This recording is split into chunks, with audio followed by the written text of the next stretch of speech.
Hi and welcome to a brand new retro core, and today we're going to start the show with a bit of shoot 'em up action on the Super Famicom. This is Flying Hero from Solfi.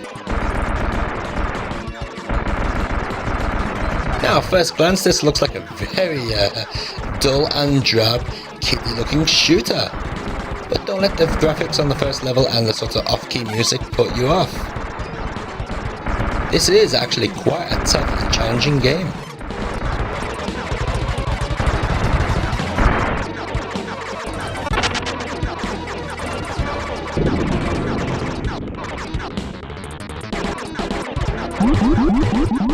See, look at that looks pretty nifty. In fact, when I first saw that, when the game came out, I think it was, what was it, 1992? That was very, very impressive. I remember looking at that thinking, wow. Same with this guy here. Lovely. Solfi certainly did like to take advantage of the Super Famicom's scaling and rotation effects, and they've made pretty good use of them throughout the game.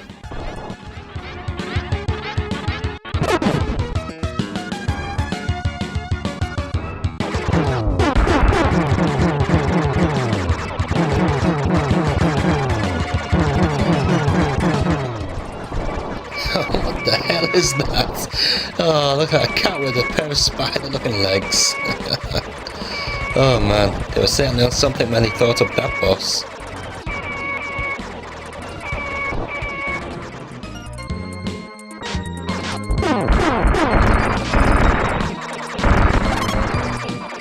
So yeah, there's quite a lot of variety in the bosses, and the stages are pretty varied too. Unfortunately, the game is let down slightly by the weapon system. See, mostly you have this sort of pea shooter thing, which can be upgraded, but it doesn't really make much difference. Or you got sort of a lightning bolt thing that flies out from your character's head, but doesn't really stretch that far up the screen, and the screen does get pretty packed with enemies, so it can be quite difficult to take them all out with the puny weapon system on offer. Mind you, we do have a smart bomb, which you just saw, which looks a bit like confetti being thrown on the screen. Nice and colourful. But again, it doesn't really last that long and it's not really powerful enough.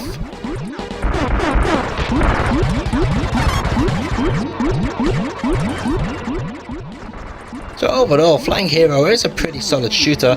The levels do drag on a bit and it does have an awful lot of levels. I think it's got like 12 levels or something.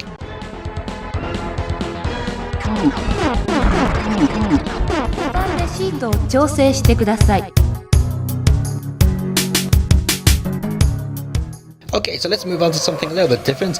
Virtua Racing for the arcade, yeah.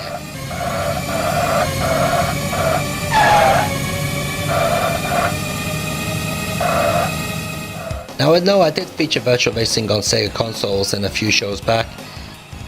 While doing that feature I did actually record some of the arcade footage, but I never actually used it back then. So here we go. With a bit of Virtua Racing arcade. Seems a bit of a waste just to not use the footage. So this was the first real full 3D polygon racing game that stood out from the crowd and, you know, really did push the polygon gaming ahead of its time. You know, there were others before that, such as Atari's hard race driving and hard driving Stun Runner, but they were nowhere near as complex and as impressive as the Virtua Racing was.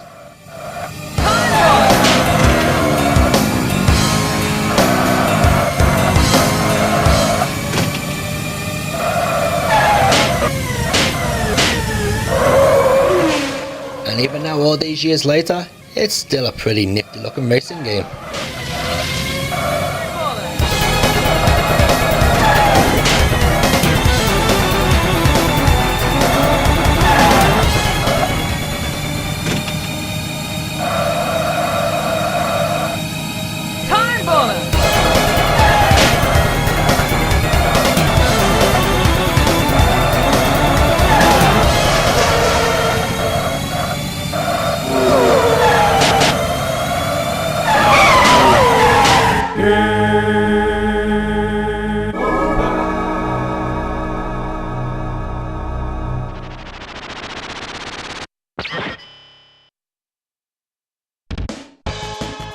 Quite unusual for Retro Core, it's a tennis game. This is Wo Narae. Based on the anime of the same name, in fact this game does feature a lot of the music and of course the characters from the animation series. I think the animation series was out in the 70s. Now this was known in English as DSP Tennis, probably because no one could read or pronounce the original title.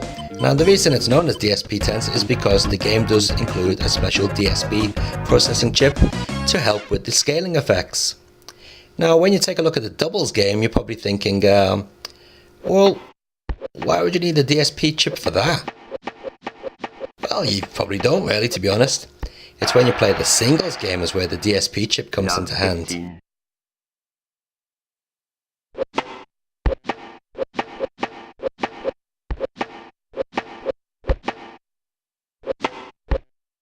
Okay, so let's take a look at the single player's game. 15, 30, no. Now this is more like it. Now back in its day, this was quite impressive. Unfortunately, due to the unusual camera angles and the way the camera moves, it is quite difficult to hit the ball back sometimes. In fact, it takes an awful lot of practice to figure out when you're meant to press the button to return the ball. But yeah, visually, it is quite nice and it was pretty impressive back then, as I said. Featuring your usual tournament modes, 2-player mode and a story mode, or RPG mode as it's called, this game has quite a lot to offer for tennis fans. Unfortunately the story is in Japanese, but what you'd expect. There's also a training mode, so you can become a bit more fluent at hitting the ball backwards and forwards. But believe me, it will take quite a while to get used to. But if you do get used to it, it turns out to be a pretty good tennis game, worth checking out.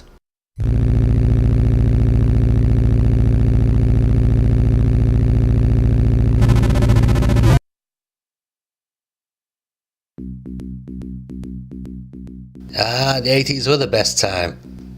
Well, maybe you weren't born then. I certainly was. We had Knight Rider and Street Hawk and of course this one, Super Airwolf. Yep, the crime fighting TV shows were a lot better back then. Bit more inventive. Well, at least I think so anyway. And it didn't have to rely on lots of blood and guts and fuck you, shit bastard twat and all the other bad words. Yeah. In fact, I don't think they ever did say a swear word on these programs. Anyway, so here we go with a Mega Drive game of Airwolf, known as Super Airwolf.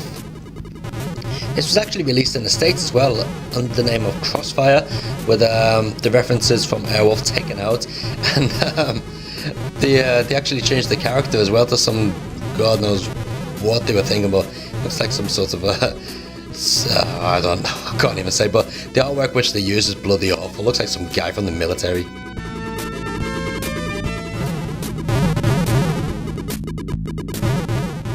So, as you can see, the main game is an overhead shooter, and not a very good one at that.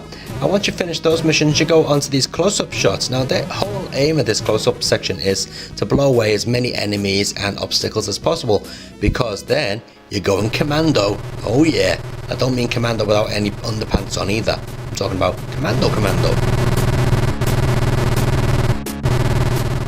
So if you did a pretty good job at clearing away enemies and obstacles using the Airwolf helicopter, then you're going to make your life a lot easier in this section.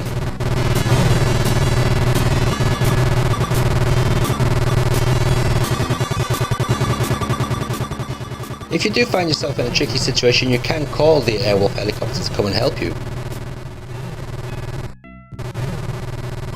But the game's that easy, you probably shouldn't have any problems. Okay, so once you've completed that section, you go into a sort of a maze section, and here you have to find the hostage.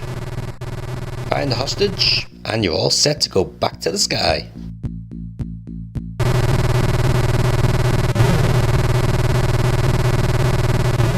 Also, in the American version of this game, the music on this level was slightly altered, and I don't think it's as good.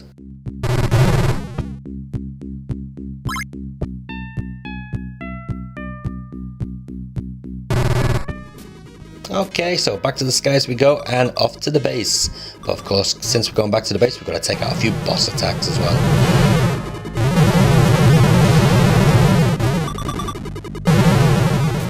overall, this game has a lot for it. You got an overhead shooter, you got commando sections, maze sections, and you've even got a shop to buy different upgrades. But the overall package just doesn't seem to come together that well.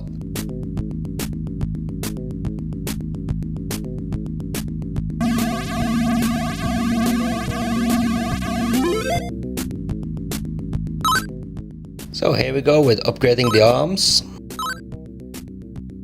And they do make quite a difference to make the game a little bit easier.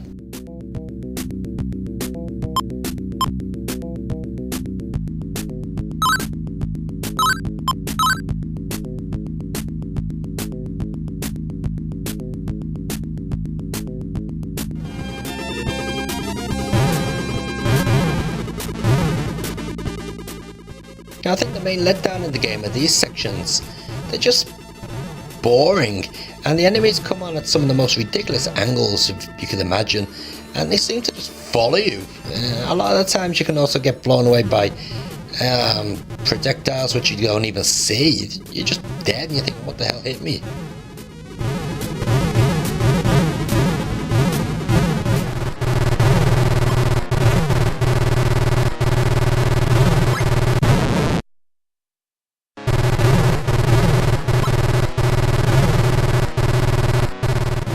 So overall, there's a lot of variety in there, but it's just not all put together that well. And it's quite a shame. But at least it's better than the other Airwolf games on the Famicom. They're worse than this.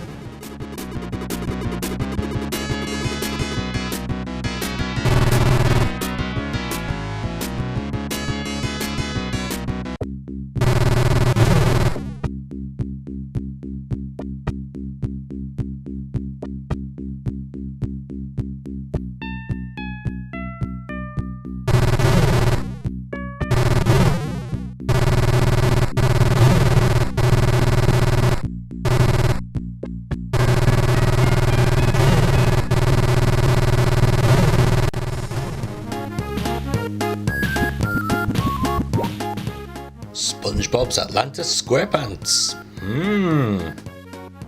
Don't really feature many Game Boy Advance games on Retro Core, but I think we'll change that for the future. Now the reason I'm playing this one is because my son's been on it quite a lot recently. It's based on the actual animation story of when SpongeBob goes to Atlantis.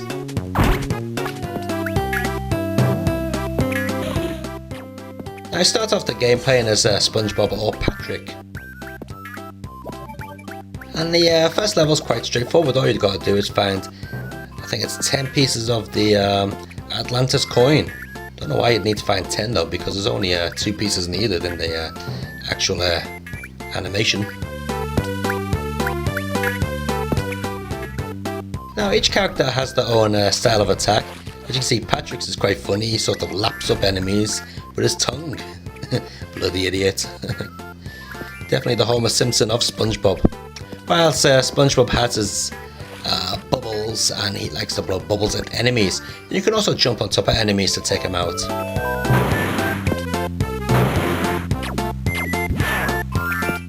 Now throughout the game you'll always have 2 characters on screen at once, and the reason for this is because various combinations of characters can do different specials together. As you can see, SpongeBob and Patrick can bottom bounce floors out of the way. Also throughout the game you get these little mini games. Here we got Squidward doing what he does best, I guess, is well, he complains, that's probably what he does best.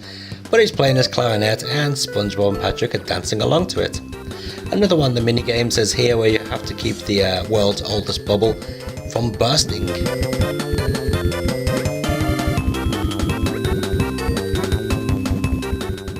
So as I mentioned before, different combinations of characters can do different specials together. As you can see, Sandy and SpongeBob allows them to break through walls. Patrick Star and Mr. Krabs allows you to cut down weeds that are blocking the passage. Sandy and Mr. Krabs turns you into a tornado. I quite like this one, Sandy and Patrick Star, where she can throw them across the screen to open up hidden rooms.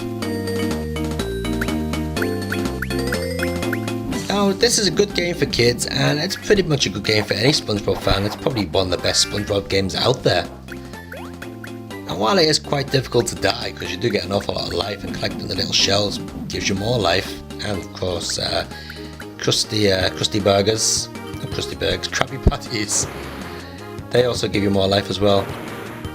But for the little kids, the game can be a little bit difficult because there's a lot of going backwards and forwards throughout the levels. And this can get confusing for the small kids, or at least for my son it did.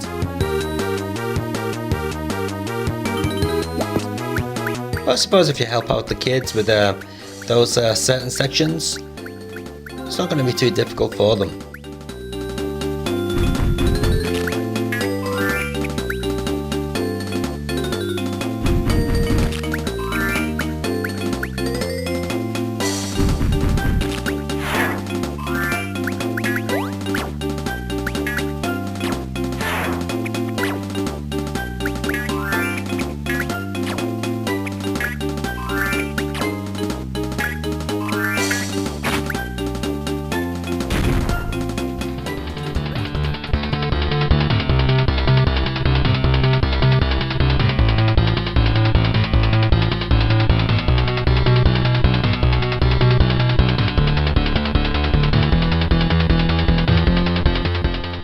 If you thought Crazy Taxi was the first taxi-based game, you're completely wrong. This is Entrax for the NEC PC98. And this game is completely nuts. From what I can gather, you are a taxi, a flying taxi at that.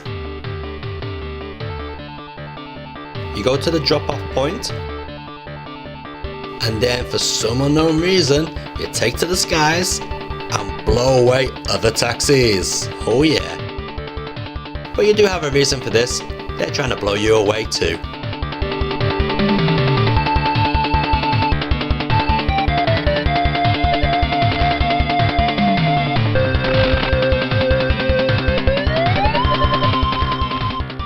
Music's quite similar to the early Thunder Force games, I think.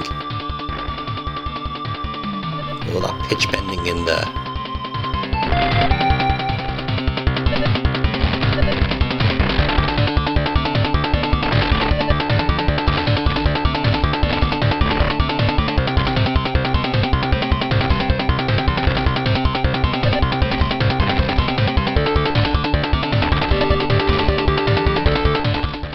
You can imagine the programmers were thinking, well, we want to make a flight sim, but there's too many flight sims out there. I know, instead of using a plane, we'll use a taxi. Bloody nuts.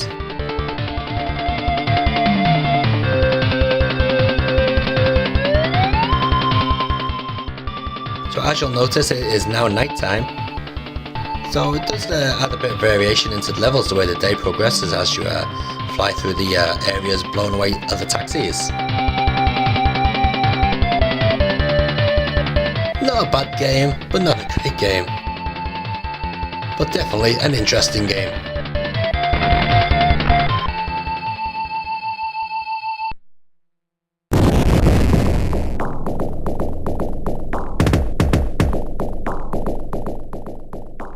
Okay, now you may notice that there hasn't been any shite of the show on this volume of Retro Core, and that's because I'm going to take a look at this overhyped shite of the show. While this game may not be total shite, it was certainly overhyped. Now you see, I've just finished watching Terminator on Blu-ray, and I thought, I know, I'll play the Terminator Mega Drive game, because all the other Terminator games were complete shit, but this one was great. Or was it? You see, this was made by Probe Entertainment, and Probe was certainly known for making complete mediocre bollocks in my opinion. And this game is definitely one of those. So you get a few digitized scenes from the movie with a bit of storyline, and then straight into the first stage. And what you get to kill the momentum? A bloody great big robotic, I can't remember what they're called now, I just watched the movie. Anyway, a great big attack killer thing. Yeah, great. And the momentum gets killed yet again by dodging flipping bombs falling down on parachutes. Yep, they weren't in the movie, that's for sure.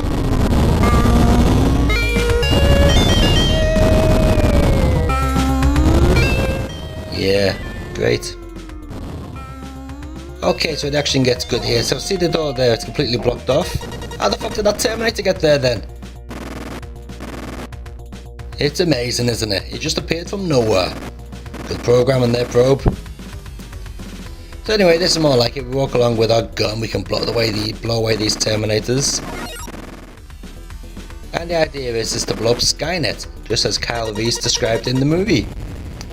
Okay, so you blow away Skynet, and you gotta get to the dimension transporter thing that sends you back in time before the time runs out.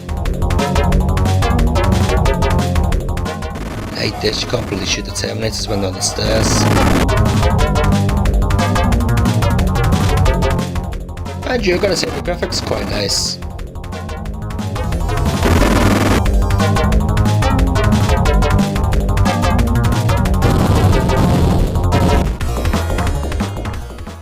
Okay, so here we are on Earth. I think it's 1984, wasn't it? And we've got to find Sarah Connor.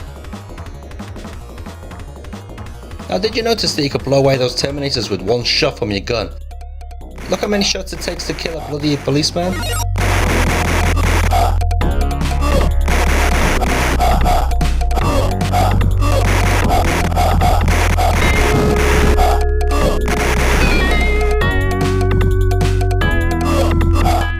And where the hell in the movie were bloody gang members throwing petrol bombs at you? I don't know. Certainly don't remember them. And why the hell is there a poster of Arnold Schwarzenegger as the Terminator on a building? Doesn't make sense. Anyway, so you just run through this level, bored shitless. Oh, now we're in Tech Noir. I noticed the price of admission is $10. Sure, there was $4 in the movie. There's no arcades in it either in the movie. Or a DJ. Or was there a DJ? I don't think there was. So anyway, you got to gun down Arnie here 3 times. Can't walk past him either when he's on the floor for some weird reason. But once he starts flashing, then you can walk past him. And we meet up with Sarah Connor, who's casually just sitting there. Whoa, Arnie just knocked the guy over on the police desk. Or did he? Nope, he's still sitting there. And there's another weird thing. How come the police officers take about 50 billion hits to knock down, and when you do knock them down, they just stay down and then come back to life? But if you kill the thugs, they die. What, is it wrong to blow away the police guys now, but it's okay to blow away the thugs? So anyway, you make it through the very easy maze of the police station to get to the other side of the stage. And there you find Sarah Connor, yes.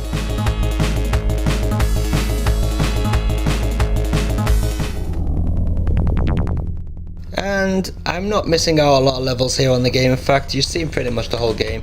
Here we are on the last level of the game. Yep, the game is that short. In the factory, yeah, and now, there's only one Terminator in the factory, right? Just look at this, he's down there, on the first floor.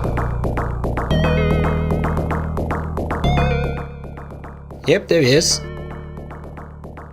And he's behind me. Yep, yeah, he's still behind me. Yeah, just kill him. How the fuck did he get up there on the second platform? See that? Oh, get rid of him. There you go. And now he's on the bottom platform. Oh, now he's up here. How many bloody Terminators are there? Just doesn't make sense. And why the hell is Kyle Reese taking Terminator through the press? Surely he was dead by then. But apparently not. He's still alive. Useless. Strange thing is though, Kyle Reese is dead, according to the text here. Reese was dead. Yeah, and how the fuck did he die? He seemed to be alive when the Terminator died. Oh well. Just goes to show that movie license games overhyped to death when they come out. This game is actually pretty mediocre. In fact, the best part of the game is right here at the end credits when Arnie speaks. I'll be back.